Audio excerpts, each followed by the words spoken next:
Hello! We often hear that we nowadays live in a globalized world. Globalization is a term used to describe the interdependence of the world's economies, cultures, and populations.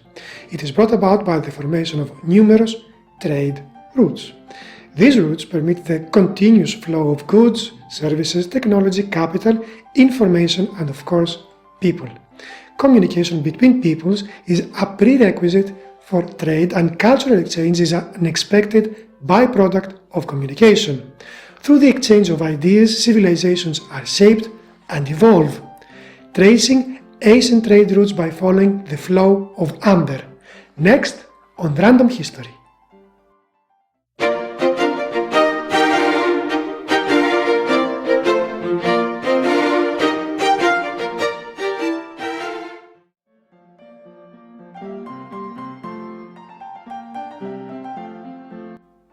Amber is a stone-like substance used in the creation of jewelry or various ornaments from Paleolithic times. It was prized by the Greeks and Romans for its beauty and for the healing powers attributed to it. According to an ancient Greek myth, amber was created after the tragic death of young Phaethon. Phaethon was a very handsome and very proud boy. Pride can lead to hubris, and Phaethon was to commit this sin and meet his terrible fate. He was the son of the sun god Helios, the one who daily drives the majestic golden chariot pulled by 4 mighty horses from east to west, warming the earth and illuminating the sky. Phaethon tricked his father into swearing that he would grant him one wish.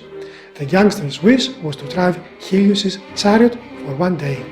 Helios was horrified to hear what his son asked of him. He tried to make him come back to his senses. Even omnipotent Zeus, the father of the gods, could not drive the golden chariot. Alas, Phaethon insisted, and even gods cannot go back on an oath they have given. So he got his wish. He was allowed to drive the chariot for a day. As expected, he was neither strong nor skilled enough to tame the powerful horses that pulled it.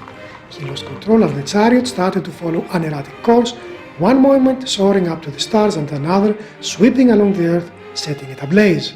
Zeus, responding to the pleas of the earth goddess Gaia, struck the chariot with a lightning bolt to stop the catastrophe.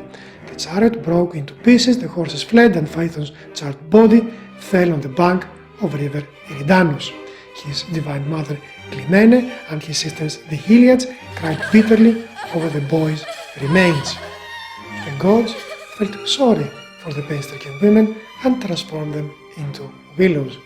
The trees, forever bending over Eridanus, were dropping their resin tears in the river's frigid water. The drops solidified and turned into amber. The myth comes surprisingly close to the true nature of amber. Pliny the Elder, a famous Roman scholar of the 1st century BC, was the first to provide a scientific explanation of the origin of amber. In his monumental opera Historia Naturalis, he asserted that amber is the hardened resin of a conifer tree, drifted into the sea and then hardened. Pliny's theory has largely been confirmed. We today know that amber does indeed come from the resin of a species of conifer trees that is now extinct. Chemically, the resin that eventually became amber contained various liquids, including aromatic compounds that produce its distinctive smell. Gradually, the liquids dissipated and evaporated from the resin, which started to harden. Its molecules joined into forming larger ones called polymers. If the conditions were right, the resin hardened even more, losing its volatile liquids and polymerizing completely. Thus, the transformation to amber was complete. It should be pointed out, however, that for the resin to become amber, it had to be buried in virtually oxygen-free sediments. Experts maintain that only material a million years or older is sufficiently polymerized to be characterized as amber.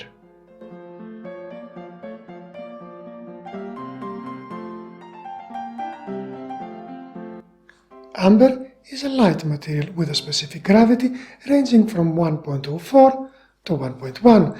Thus, it is only marginally heavier than water, which has a specific gravity of 1.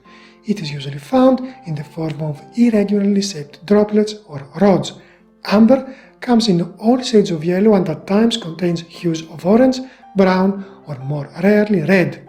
Once exposed to the air, however, its color, degree of transparency and surface texture will gradually change. This is because of the action of oxygen upon the material. The process is called oxidation and quite quickly starts on the surface of any piece of amber. As a result, amber will eventually darken. A clear piece will become yellow. A honey-colored piece will become red, orange-red, or red-brown. The surface will progressively become more opaque. The progress of the oxidation process depends on various factors, mainly the time of exposure to the atmosphere and the amount and duration of exposure to light as well. On mass scale of mineral hardness, amber's score varies between 2 and 3. This is a scale from 1 to 10, talc on it scores 1 and diamond 10. So amber is a relatively soft material and not particularly resistant to scratching. Its inherent softness means that it is easily worked. The melting point of amber ranges between 200 and 380 degrees Celsius. However, it tends to burn rather than melt. Amber is also a poor conductor of heat. Consequently, it feels warm to the touch in the cold and cool if the environment is hot. When rubbing amber on a piece of cloth, it becomes negatively charged and attracts lightweight particles such as straw, fluff, or dried leaves. The pre-Socratic philosopher Thales of Miletus has been credited with being the first to recognize amber's magnetism. Its ability to produce static electricity has fascinated scholars from the ancient times. As a matter of fact, the word electricity comes from the Greek word for amber, which is electron. While valuable, amber has never commanded the exorbitant prices of other gemstones such as diamonds or emeralds. Besides its use in the creation of jewels and various other ornaments, it is prized by scientists as well. Pieces of amber often include bits of plant or animal matter. Occasionally, entire small animals or insects are astonishingly well preserved in it. Some of these specimens date back as far as 100 million years ago and are now extinct, but thanks to amber, researchers can study them in detail.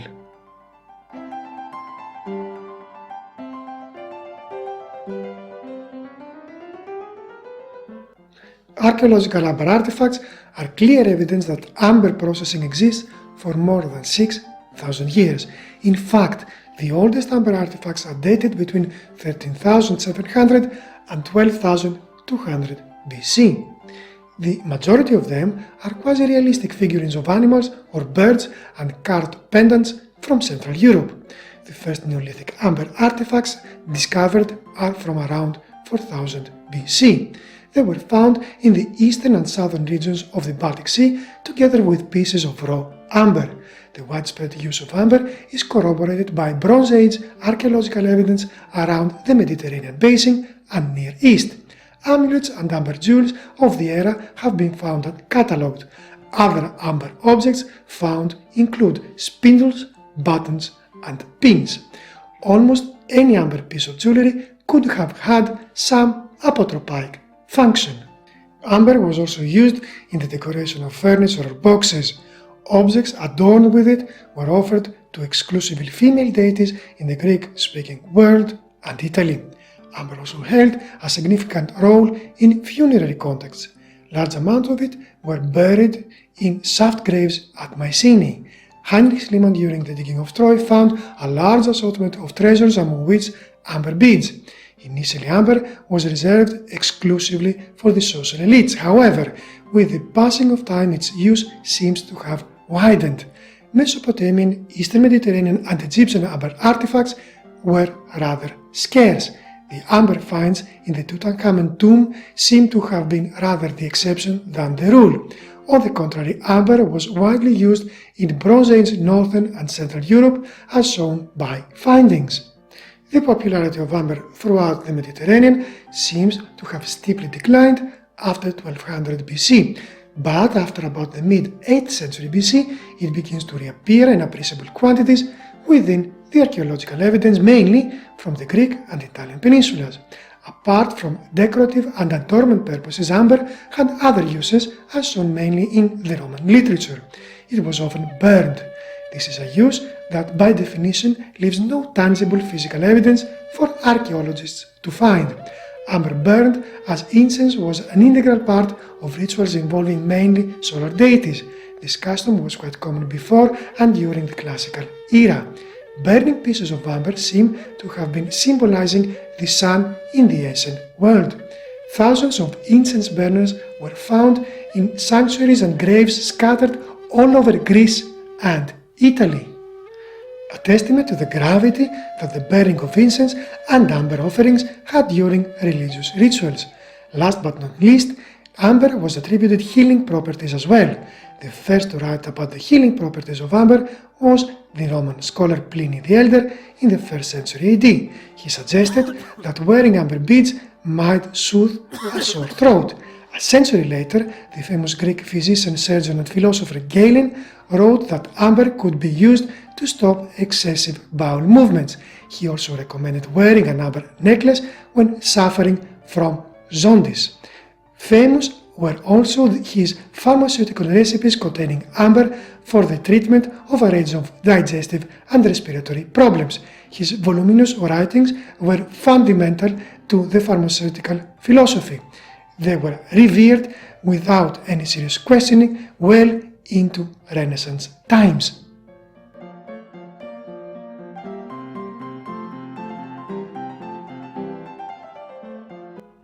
Deposits of amber have been discovered in various sites in Africa, North America, Asia and Europe.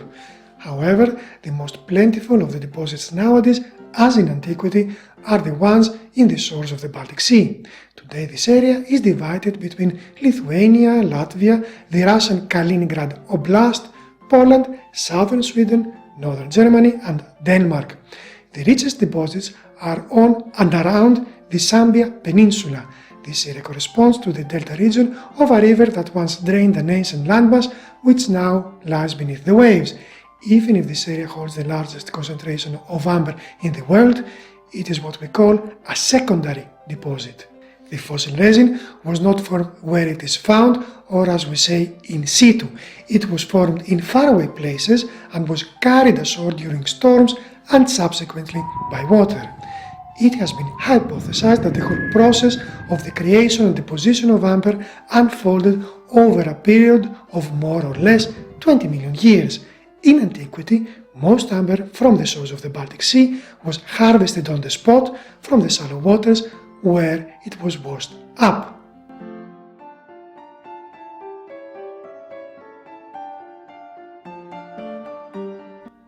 Amber has two properties which we should keep in mind. First, the chemical composition of amber is characteristic of its place of origin. Thus one could say that its chemical identity is closely linked to its geographic identity.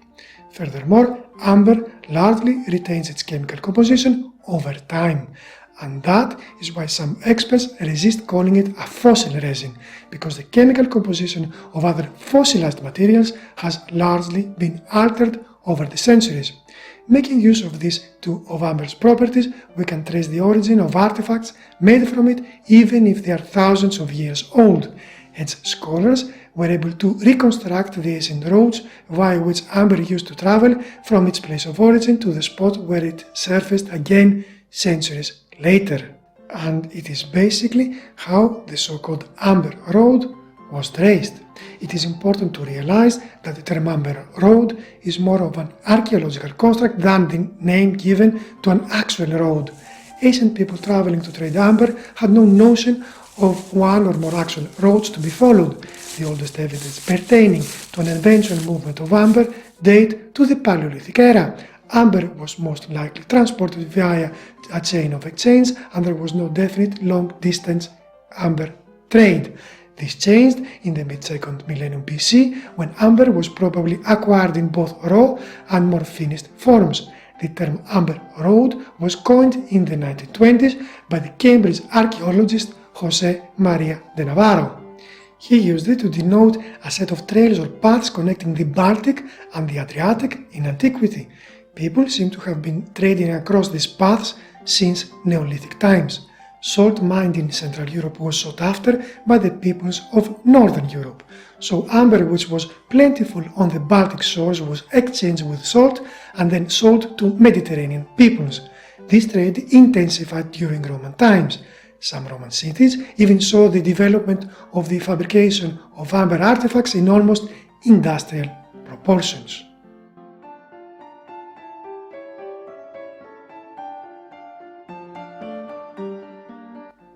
Evidence published in 2018 indicate that the first source of amber that was systematically used in European trade was Sicily. The first object recovered in Sicily and identified as being made from the local amber date from the 4th millennium BC. It has been theorized that trade routes linked the Italian island with North Africa. Amber transported there was then used in exchanges between North African sites and sites situated in South Iberia. Interestingly, Sicilian amber appearing in the Iberian Peninsula seems to follow the same distribution to that of ivory objects. This suggests that the trade of both materials used to follow the same or at least similar channels. However, during the 2nd millennium BC, Baltic amber started to dominate the Mediterranean markets. It is likely that amber used to travel from its Baltic sources overland to the Mediterranean via the long route between North and South Europe. It seems plausible that merchants followed routes along the main European rivers such as the Oder, the Elbe, the Vistula, the Rhine and the Dniester. Another proposed route of the Amber Road is the eastbound one. The fossilized resin seems to have been transported by ship around the coasts of Europe in the Mediterranean basin through the Gates of Hercules. This was more or less the same route along which tin used to be traded as well. The Adriatic appears to have been the main destination for amber intended for the markets in the Italian peninsula. Once there, amber must have been moved along the Italian coast by sea, gradually finding its way inland through rivers. It is believed that sites in the Italian peninsula acted as trade hubs where amber was traded with goods from the Aegean and Eastern Mediterranean. Through these sites, amber seems to have been transported westward to Iberia as well.